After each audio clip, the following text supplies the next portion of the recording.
যারা কিছু বুঝো না তারা ওই নিয়মে করবা, আর যারা ভাইয়ার কাছে পড়তেছো ভালোভাবে শিখতেছো জিনিসগুলা তারা হচ্ছে এইভাবে শর্টকাটে খেলে দিয়ে চলে আসবা। তুমিও 1 মার্কই এমসিকিউ আসলে পাবা, ও 1 মার্কই পাবে, ও 1 মার্ক পাইতে যে 10 মার্ক হারাবে। সো এইগুলো হচ্ছে টেকনিকের জিনিসটা, টেকনিকে খেলতে হবে, ঠিক আছে। এটা বলতেছে একটি প্রথম ক্রম বিক্রিয়ার অর্ধায়ু 400 সেকেন্ড। কি বলছে? একটি প্রথম ক্রম বিক্রিয়ার অর্ধায়ু 400 সেকেন্ড, মানে টি হাফের ভ্যালু বলে দিছে। অর্ধায়ু মানে কি ভাইয়া? টি হাফ। বলছে কত সময় পরে 1/8 অবশিষ্ট থাকবে। প্রথম ক্রম বিক্রিয়ার অর্ধায়ু কি যেন ছিল? ln 2 ডিভাইডেড বাই কে বা 0.693 ডিভাইডেড বাই কে।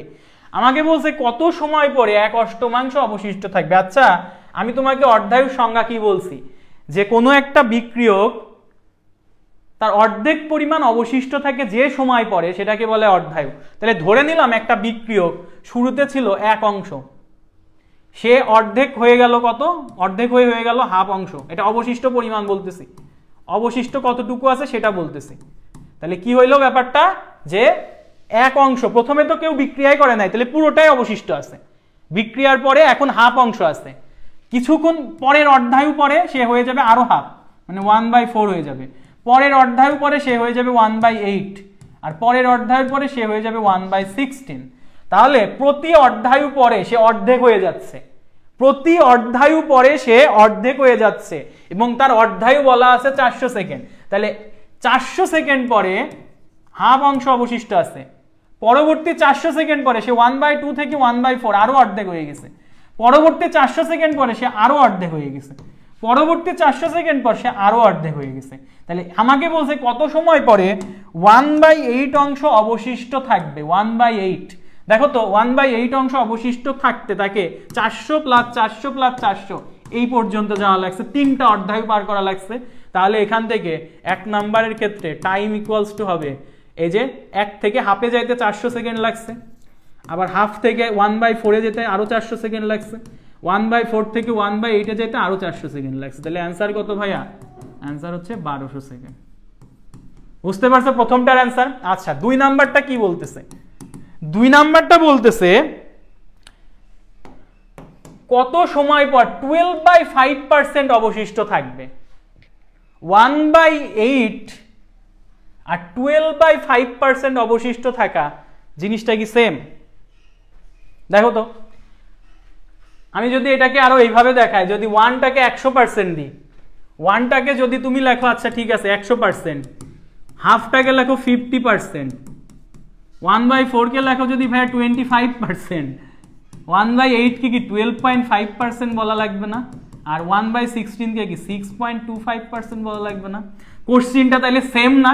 দেখো আগেরটা বলছে 1/8 অংশ অবশিষ্ট থাকবে, পরেরটা 1/8 কেই জাস্ট তোমাকে ফ্র্যাকশন করে 12.5% বলছে। তাহলে অ্যান্সার তো আবারও সেম। এটা 400 400 400 3 অর্ধায়ু পরে যে সে 12.5 হয়ে গেছে, তাহলে আবারও টাইম হচ্ছে 1200 সেকেন্ড, ঠিক আছে।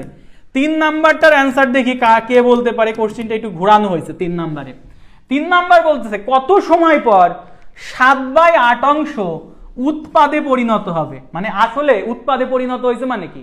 এইটুকু আসলে বিক্রিয়া করছে, ভাঙছে, যতটুকু ভাঙে ততটুকুই গড়ে উৎপাদে তৈরি হয়। তার মানে কত সময় পর 7/8 অংশ উৎপাদে পরিণত হয়? তার মানে তোমার যতটুকু অবশিষ্ট আছে সেটা তো অবশিষ্ট আছেই না, কতটুকু উৎপাদে পরিণত হয়েছে মানে কতটুকু আসলে বিক্রিয়া করছে বা ভাঙছে। তাহলে তুমি একটু চিন্তা করো তো, 7/8 অংশ অবশিষ্ট উৎপাদে পরিণত হওয়া মানে কি? অবশিষ্ট কতটুকু আছে? অবশিষ্ট কতটুকু আছে? তুমি এটাকে উল্টা চিন্তা করো, অবশিষ্ট কতটুকু আছে?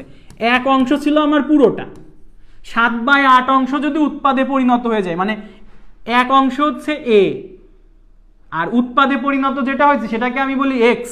অবশিষ্ট মানে কি? a-x না? ভালো করে বুঝো, a-x না? এ হচ্ছে 1 পুরো অংশটা, উৎপাদে পরিণত যেটুকু হয়েছে সেটুকু তো আমার এক্স। তাহলে এক্স এর ভ্যালু হচ্ছে 7/8। আলটিমেটলি তুমি উল্টা করে যদি চিন্তা করো, দেখো তো জিনিসটা কি আসে, নিচে 8, উপরে হচ্ছে 8 - 7 মানে 1। এই 1/8 অংশ অবশিষ্ট থাকে, এটা তো প্রথম কোশ্চেনই ছিল, এই কোশ্চেনটারই উল্টা করে আবার 3 নাম্বারে দিছে। তাহলে এটার অ্যান্সারও হচ্ছে 1200 সেকেন্ড। দেখো তো 4 নাম্বারের অ্যান্সারটা কি হবে? 4 নাম্বারটা কি বলছে, কত সময় পর 87.5% উৎপাদে পরিণত হবে।